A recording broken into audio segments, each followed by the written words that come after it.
basada en la experiencia personal, en la apariencia personal.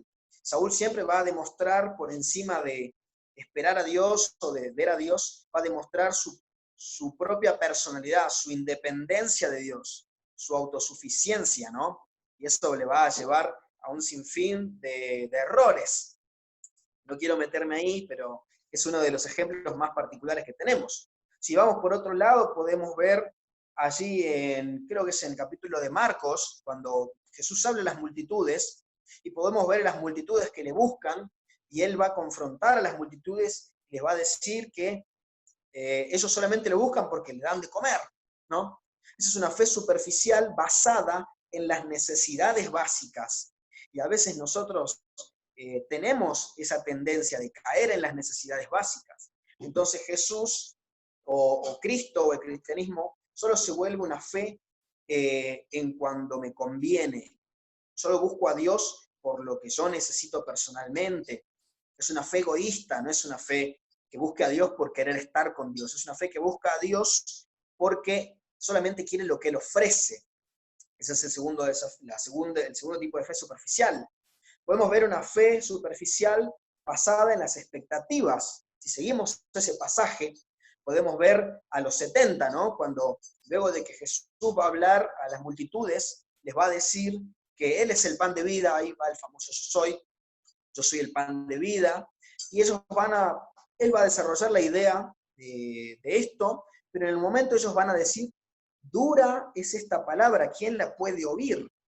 Y vamos a ver a esos 70, que después de unos versículos van a decidir no caminar más con el Señor. Dice, hay un versículo puntual allí en Lucas capítulo 6, dice el versículo, creo que está entre el versículo 60 al 66, pero dice, de ahí en más, muchos volvieron atrás y ya no seguían a Jesús. Mucha gente con las expectativas, muchos que veían a Cristo como un personaje revolucionario, como un personaje que iba a dar un cambio en su sociedad, le seguían y pudieron experimentarlo, pero al final la expectativa de ellos, al no ser satisfecha, cuando Jesús empieza a hablar de su muerte, su resurrección, ellos van a tener ese quiebre. Entonces, así dice que muchos se van a ir.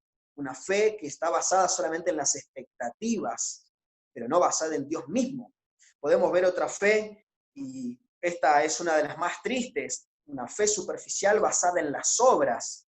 Podemos ver el famoso capítulo del joven rico, ¿no? Y eso lo hemos leído hace poco en la hora silenciosa.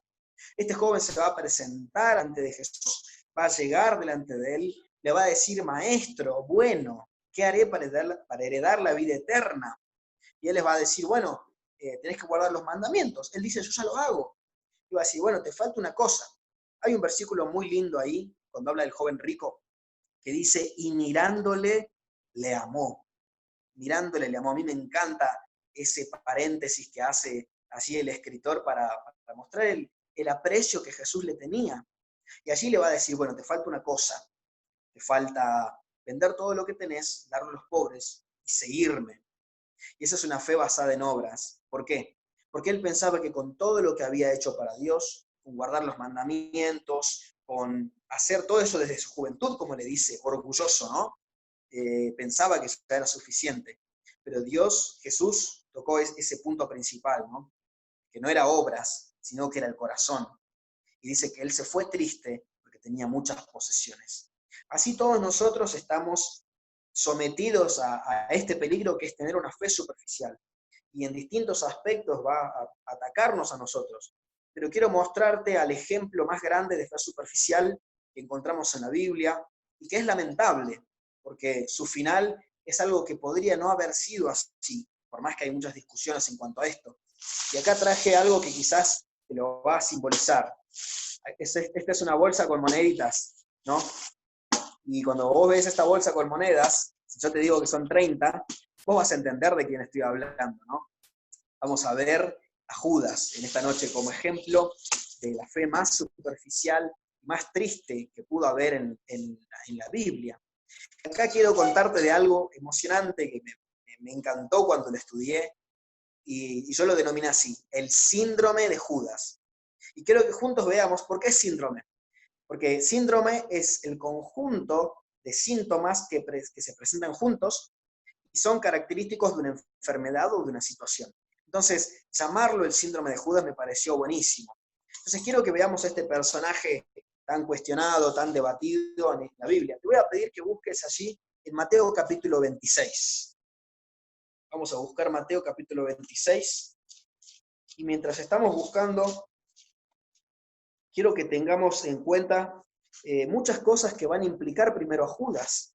Vamos a ver que este síndrome es quizás hasta probable que esté en nosotros. Y quiero que vos hagas que te sigas preguntando esa pregunta que quise escribirte: ¿cuánto vale? ¿Cuánto vale Jesús para vos? ¿Cuánto vale la fe para vos? ¿Cuánto vale el cristianismo? Mirá, acá tengo unas moneditas que son literal, que son de Israel, que son muy lindas. Mirá. Imagínate, ¿cuánto vale? Esa es una moneda clásica. Esos son, no sé si puede llegarse a leer ahí, esos son creo que dos, no sé qué, no sé cómo se llama la moneda de Israel, pero esos son dos israelíes, no sé cómo se dice. Pero es muy linda. Pero ¿cuánto vale para vos? Esa es la pregunta. Entonces vamos a ver cuánto valió para Judas, ¿no? Pero primero vamos a hacer algunas aclaraciones en cuanto a Judas. Primero que nada, vamos a ver que Judas caminó con Dios. Judas va a ser uno de los que fue elegido entre los 12. Judas, si vemos la historia de los evangelios, estuvo entre los grupos que Dios mandó, que Cristo mandó de dos en dos, para predicar o no. Judas estuvo en la barca cuando estaban a punto de hundirse y Jesús calmó la tempestad. Judas estuvo en la alimentación de los 5.000, Judas estuvo en la alimentación de los 4.000. Judas dice, por ejemplo, uno de los pasajes allí, cuando ellos están en el lugar a punto de tomar, cuando estaban tomando la cena, la última cena con el Señor, dice que Judas tenía la bolsa. Jesús le va a decir: lo que tengas que hacer, hazlo pronto, ¿no? Y ellos dicen que van a pensar que como él tenía la bolsa del dinero de todos, él dice que va a pensar que ellos, o que Judas iba a dar algo a los pobres, o iba a comprar algo que hiciera falta, ¿no? Ese era el concepto que ellos tenían de Judas. Judas era alguien de mucha confianza para todo el grupo de los 12. Judas era alguien muy elocuente, ¿no? Cuando, por ejemplo, en este caso que hemos hablado recién, cuando Cristo habla a las multitudes, les dice: ustedes me siguen porque les doy de comer. A los 70 les dicen que ellos le dicen: dura es esta palabra, y algunos se van. A los 12, Cristo les va a decir: ¿acaso queréis iros vosotros también? Y allí va a aparecer esa hermosa frase, ¿no? Señor, ¿a quién iremos? Pues solo tú tienes palabras de vida eterna. Ahora, la Biblia dice que Jesús le preguntó a los 12. Fácilmente Judas podría haberse ido con alguno de los 70, pero Judas se quedó, ¿no? Entonces, Judas va a formar parte de todo el ministerio de Cristo en la tierra durante su tiempo, ¿no?, de ministerio. Es muy loco todo esto. Es muy loco porque yo me pongo a pensar en Judas, estando allí con los 12, caminando con el Señor, y no podríamos llegar a imaginar que fuera él el que va a tener ese final tan trágico. Entonces me pongo a pensar en nosotros, y la verdad es que me di cuenta de que nosotros no somos tan diferentes a Judas. Y te voy a contar quizás un poquito más adelante mi experiencia personal, pero a veces, tristemente, nosotros somos exactamente iguales. A veces, cuando pensamos en aquellas cosas que nos llaman la atención, o en aquellas cosas que deseamos, lo que hay en nuestro corazón es muy parecido al joven rico. A veces nos confrontamos con la Biblia, nos confrontamos con lo que Dios nos pide, y ahí la situación cambia. Entonces yo quiero que sigamos pensando en esta pregunta: ¿cuánto vale Jesús para vos? ¿Cuánto vale la fe para vos? Porque algún día puede llegar esta bolsa, ¿no?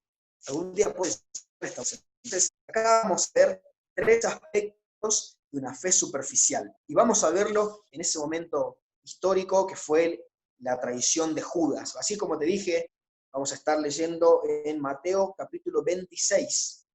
Y vamos a leer desde el versículo 14 al 16, muy cortito, solamente ese momento, mirá. Dice Mateo 26, 14. Entonces uno de los 12, que se llamaba Judas Iscariote, fue a los principales sacerdotes y les dijo: ¿qué me queréis dar? Y yo os lo entregaré. Y ellos le asignaron 30 piezas de plata. Y desde entonces buscaba oportunidad para entregarle. Judas ya había maquinado en su corazón lo que iba a hacer. Judas ya, como dijimos, ¿no? Todos estos tipos de fe superficiales anteriores, Judas ya había tenido el quiebre de expectativa. Sabía que Jesús no iba a imponer una revolución para tomar el control y liberar al pueblo judío de los romanos. La expectativa ya no estaba. Judas ya había visto que sus necesidades no iban a ser satisfechas, entonces eso también estaba. Judas ya había visto que sus obras no le iban a llevar al éxito que él pensaba. Judas ya había visto que su apariencia personal era más importante que entender lo que ese Jesús le decía.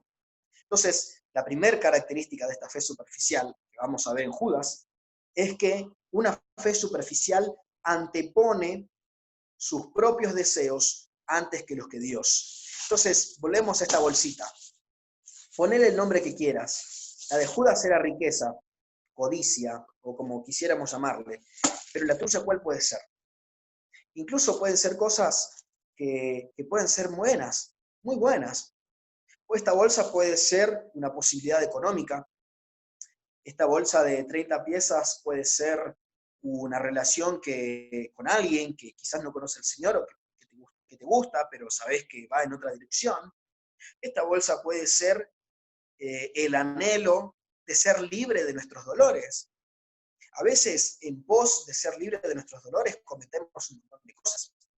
A veces, en pos de el consuelo o de buscar amor en otra persona y que sentirnos amados, terminamos traicionando a Cristo, terminamos traicionando a Jesús. A veces en pos de disfrutar, a veces en pos de no pensar en esas cosas que realmente tenemos que pensar. Y terminamos simplemente vendiendo al Señor. Entonces, a veces terminamos haciendo la misma pregunta. Y quizás no la hacemos directamente, pero sí la hacemos en nuestra mente, con nuestra naturaleza pecaminosa. Y jugamos con el diablo. Hay un libro muy interesante de Lewis que se llama Cartas del Diablo a su sobrino. Lewis se va a meter en la mente de lo que sería un demonio, por así decirlo, y va a escribirle cartas a Satanás, en la supuesta ficción de Lewis, explicándole cómo este demonio estaba atacando a un creyente.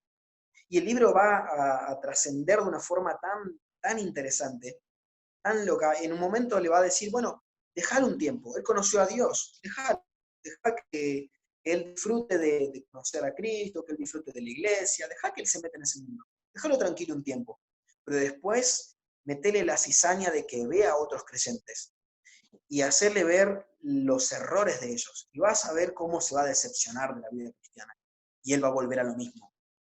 Terrible lo que logró hacer Lewis, ¿no? Dicen que después de escribir ese libro, Lewis va a tener que irse a un lugar de vacaciones, o un lugar tranquilo, para poder alejar su mente de todos esos pensamientos negativos.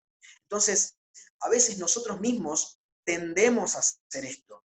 A veces nosotros mismos jugamos con nuestro pecado, o jugamos con Satanás indirectamente y le decimos, ¿qué me querés dar?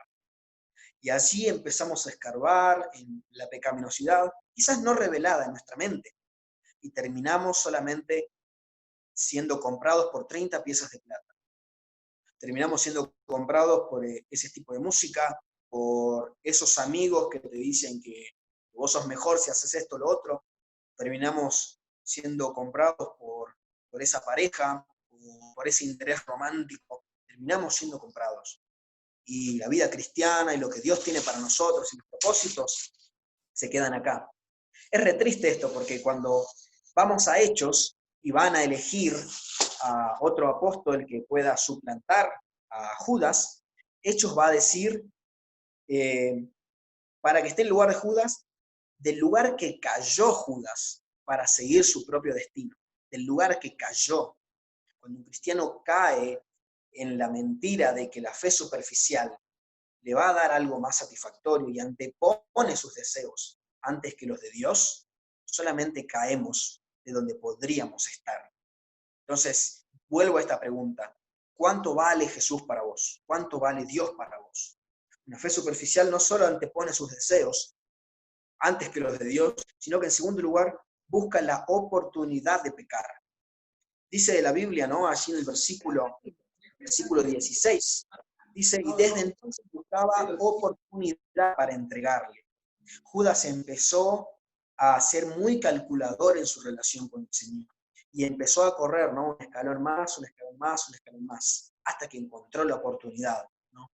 Leyendo unas partes del versículo, dice, seguidme a mí, cuando lo va a entregar, porque yo sé el lugar donde está, porque siempre he estado con él, o conozco por dónde él anda, ¿no? Terrible, terrible. Judas sabía que el Getsemaní, que el monte donde Cristo iba a orar, era tan exclusivo que sabía que era el lugar perfecto para traicionarlo, para entregarlo. Y si lo llevamos a un campo nuestro personal, nosotros sabemos bien cómo funciona el cristianismo y sabemos bien cómo guiarnos en el cristianismo. Sabemos muy bien qué grietas de la vida cristiana están abiertas para filtrarnos por eso. Esa es una fe superficial, una fe que sabe cómo guiarse para obtener su objetivo. En lo personal, te puedo decir, hablándote de mi experiencia, un momento muy oscuro en mi vida, teniendo 17 años, yo empecé a jugar ese límite. Empecé a ver las grietas, empecé a ver los filtros y aprendí cómo moverme. Y mucha gente quizás no lo sabía, pero más adelante voy a contarte un poquito más en cuanto a eso. Pero vamos a terminar, vamos a ir al último punto, ¿no? Dijimos, una fe superficial antepone sus deseos antes que los de Dios. Una fe superficial busca su oportunidad de pecar, pero en último lugar, una fe superficial no tiene vergüenza de ir en busca de lo que quiere cuando tiene la oportunidad. Allí vamos a ver Mateo 26, del 45 al 50, más adelante, ¿no? El Señor ya va a estar en el monte, ya va a estar orando allí, le va a decir a los discípulos que velen con él. Versículo 46 dice, levantaos, vamos, ved, se acerca el que me entrega. Mientras todavía hablaba, versículo 47, vino Judas, uno de los 12, con él mucha gente con espadas y palos, de parte de los principales sacerdotes y de los ancianos del pueblo. Y el que le entregaba les había dado señal diciendo, al que yo besaré, ese es, prendedle. Enseguida se acercó a Jesús y dijo, salve maestro, y le besó. Y Jesús le dijo, imagina, mirá esta escena, es terrible, amigo, ¿a qué vienes? Sabiendo que le iba a entregar, sabiendo que todos los evangelios decían que él ya lo sabía, igual Jesús le va a decir, amigo, ¿a qué vienes? ¿No? Terrible, terrible. Y dice, entonces se acercaron y echaron mano a Jesús y le prendieron. Y ahí va a comenzar esa terrible noche, donde Jesús va a ser enjuiciado y llevado no solamente a los látigos, sino a la cruz. Y acá quiero mostrarte otra imagen más, que ya la voy a dejar acá en la pantallita. Esta es una cruz hecha con clavos de ferrocarril. Cuando la compré a esta cruz, es pesadita también. Cuando la compramos, se la compramos a un herrero. Él tenía tenía una mesa allí en el borde de la laguna de Monte, y vendía un montón de cosas hechas a mano con metal, increíble, ¿no? Y me llamó mucho la atención esta cruz, y más por las cadenas que tiene alrededor. Entonces yo estaba con un amigo, nos acercamos, yo le pregunto, ¿por qué tiene cadenas? ¿No? ¿En qué se inspiró usted para hacer esta cruz?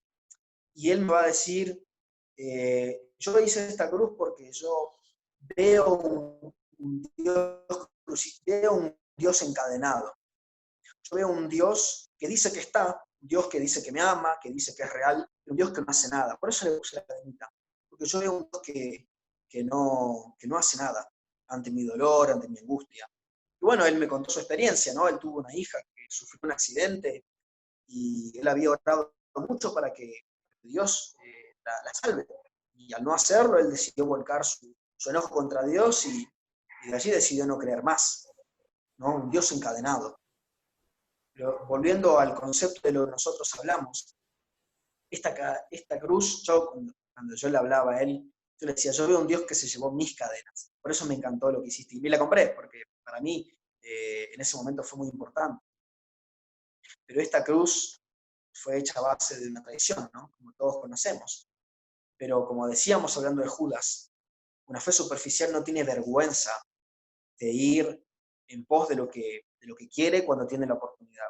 Judas no tuvo vergüenza, Judas no titubeó, es más, planificó esa entrega. No tuvo vergüenza de ver a Pedro, de ver a Juan, de verles allí cara a cara con Jesús y así entregar al Maestro. No tuvo vergüenza de decir, salve Maestro. Y muchas veces nosotros somos así, no tenemos vergüenza delante del Señor. Sí, lo vemos como omnipresente, pero en ese momento donde la situación es real, no hay vergüenza, porque el pecado ya penetró hasta lo más profundo y determinó la realidad. Déjame contarte mi experiencia en cuanto a esto. Hablando de una fe superficial y haciendo el estudio, como te decía, ¿no? Yo encontré cuáles fueron en su momento mis monedas de plata. En su momento fue una persona que me gustaba. Yo iba cayendo un escalón tras otro, y después de algunas circunstancias, allá por el 2015 yo voy a ser disciplinado, voy a ser sacado de comunión, y bueno, la mayoría creo que han estado en ese evento, pero al fin yo estaba con la persona que más me gustaba, ¿no? Tenía 17, era un chico rebelde, no me importaba nada, y esa fue mi moneda de plata. Estábamos con ella, yo me acuerdo, nos gustaba ir al Parque Bicentenario, nos gustaba hacer un montón de cosas juntos, ¿no? Disfrutar. No hacíamos, no era más que compartir momentos así. Y me acuerdo una noche, 9 de diciembre de 2015, fuimos a un bar, a ella le gustaba ir a un bar siempre, yo la acompañaba, y esa noche cambió mi vida. Esa noche fue ponerme entre la espada y la pared porque habíamos tomado mucho los dos, ella estaba muy mal, ella estaba mareada, se sentía muy descompuesta. Comenzamos a caminar, fue una noche terrible, ¿no? Para no entrar en detalles. Pero esa noche yo me di cuenta de que había personas a las que yo podría haber llamado para que me ayuden en ese momento, pero no podía. Las podría haber llamado, porque sabía que estaban ahí. Mis hermanos en Cristo. Yo sabía que si llamaba a algunas personas particulares de la iglesia, iban a responder. Me habrían rescatado en esa noche que fue muy difícil para mí. Y sabía que no podía llamarlos, porque yo estaba lejos, porque había pecado descaradamente delante de Dios. Me estaba viendo, que estaba ahí, y en ese momento solamente podía orarle al Señor y decirle, por favor, ayúdame a salir de este momento incómodo. Esa noche terminó, llegué a mi casa, pasaron un montón de cosas por mi cabeza, fue muy difícil, y ahí caí que yo era un perfecto Judas. Había traicionado a mi Dios, que me decía que tenía grandes cosas para mí, y después de 10 días de estar muy mal, de estar deprimido realmente, y de no saber con quién hablar, eh, decidí volver al Señor. Yo te preguntaba, ¿no? Al principio, ¿cuánto vale Jesús para vos? Y a veces el llamado de Cristo va a implicar aquellas cosas que más queremos. Y a veces en la vida cristiana, aquello que vale tanto para nosotros se va a convertir en un obstáculo de poder vivir al Señor como deberíamos vivirlo. Originalmente quería hablarte de este pasaje cuando comencé esta noche. Es un pasaje muy interesante, ¿no? Un pasaje que habla acerca de lo que cuesta seguir a Cristo. Y dice, aquel que no dejare a su padre, a su madre, y no dejare todo lo que tiene, no puede ser mi discípulo. Y Jesús lo va a llevar un poquito más allá, y en otro pasaje va a hablar acerca de que tomes tu cruz y lo sigas. Entonces, cuando entendemos lo que realmente significa seguir a Jesús es abandonarlo todo, abandonarte a vos mismo, abandonar tus deseos, abandonar tu propio futuro, abandonar tus seguridades, abandonar tus amistades quizás, abandonar tu corazón, abandonarte a vos mismo. No solamente es abandonar todo aquello que querés, sino también es cargar una cruz. También es tomar una cruz que va a ser tu castigo, que va a ser tu dolor, que va a ser tu sacrificio, tu tormento, tu máquina de sufrimiento, y caminar con esa cruz. Eso implica seguir a Cristo. Seguir a Cristo a veces, y más en nuestro tiempo, se ha tornado tan distinto, y la gente dice, no, yo creo que Jesús no quiere que yo abandone todo. Yo creo que Jesús no quiere que abandone a mis amistades. Creo que Él quiere que yo les predique a ellos. No, yo creo que Jesús no quiere que yo arriesgue todo. y me quede en la nada con tal de seguirlo. No, yo creo que Jesús quiere que yo le predique a esa chica, como yo te lo dije tanto tiempo. ¿Para qué? Para que ella conozca al Señor. Y créeme que me he engañado con esa frase mucho tiempo. Mucho tiempo dije, yo la voy a convertir, yo la voy a llevar a la iglesia, yo voy a lograr mostrarle que la vida con Cristo puede ser mucho más de lo que ella encuentra. Ella tenía padres separados, tenía una familia en un desastre grande, pero ahí estaba mi corazón. Y Dios me pedía que yo sacrifique eso. Dios me pedía que yo entregue eso. Y mi vida siguió hasta que toqué ese escalón profundo. Después de esos 10 días, ese 19 de diciembre, yo entregué mi vida a Dios. Y ahí consagré mi vida a Él. Ahí entendí que no se trataba de ganar o perder, de ser mejor o peor, de yo quedar bien. Se trataba de renunciar a esa fe superficial que me hacía negociar mi cristianismo. Y no fue fácil, no fue fácil. Ese 19 de diciembre consagré mi vida a Dios. 2 días después llega mi hermana, Rocío, de instituto, terminando su 3er año, y un par de días después me ofrecen a mí hacer el 1er año. Y yo digo, no me lo merezco, pero yo sé que eso es puerta de Dios y lo voy a tomar. Yo no me merecía ir a estudiar su palabra, no me merecía ese privilegio. Y sin embargo, se me dio esa oportunidad. Así que la tomé. Faltaba lo más difícil, ¿no? Porque había tenido todo el proceso interno, pero todavía no había dicho, no le había cortado, no le había dicho a esa chica, perdón, nunca más. Y eso fue días después, 28 de diciembre. Así yo le dije que era cristiano, le dije que amaba al Señor, le dije que quería estudiar la Biblia, y esa despedida fue muy dura, muy dura. Y así se terminó todo. Y ese fue el sacrificio, esas eran las 30 monedas que yo tenía, esas eran mis monedas. Eso era lo que a mí en ese momento había valido más que Dios. Pero nosotros podemos no terminar como Judas, nosotros podemos tomar eso y devolverlo al Señor, y no terminar como Judas, que la devolvió, pero no consiguió lo que quería. Pero si tan solo Judas hubiera visto la cruz, si tan solo hubiera recordado esos 3 años que estuvo con Jesús, su final habría sido otro. Hoy podríamos hablar de una vida de redención gigante, como lo fue Judas, como lo habría sido, mejor dicho. Nosotros podemos salir de eso, podemos salir de una fe superficial. Entonces la pregunta es, ¿cuánto vale el cristianismo para vos? Pero así también, ¿qué tan dispuesto estás a perderlo todo por esa cruz que pagó tus pecados, que pagó tu carga? Mi historia fue interesante, pero lo más lindo fue comprobar que eso había sido real. Yo termino mi 1er año de instituto, vuelvo a Salta, y me acuerdo clarísimo, aquel diciembre, estábamos con mis primos y se estrenaba una película, se estrenaba Batman vs. Superman. Y todos estaban re locos, que volviste de Buenos Aires, que vamos a ver la película. Y yo dije, bueno, vamos, total, no hay problema. Salimos con mis primos, nos matamos de risa, y ahí vino una de las pruebas más difíciles que tuve. En ese momento me acordé de la fecha, era 28 de diciembre, y me acordé de esa misma noche donde había perdido a esa persona que yo decía que amaba, esa persona que era todo para mí. Y bueno, terminamos de ver la película, todo pasó. Dejo a mi primo en su casa y en ese momento me sentí tan angustiado que oré al Señor y le dije, Señor, vi tu mano un año entero, pero el dolor sigue.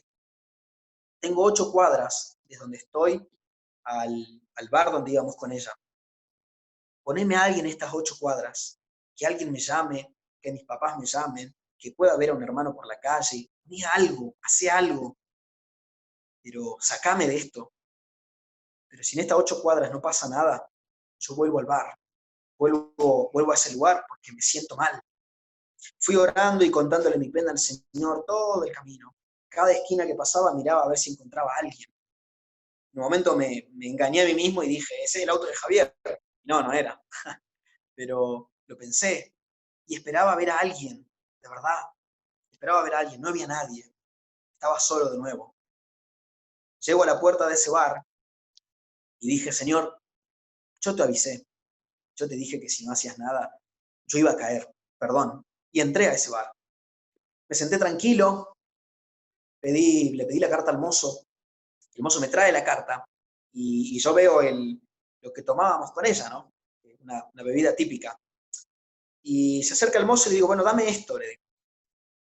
Y él me dice, ahí va lo asombroso de la historia. Él me dice, no, ya no hacemos ese trago.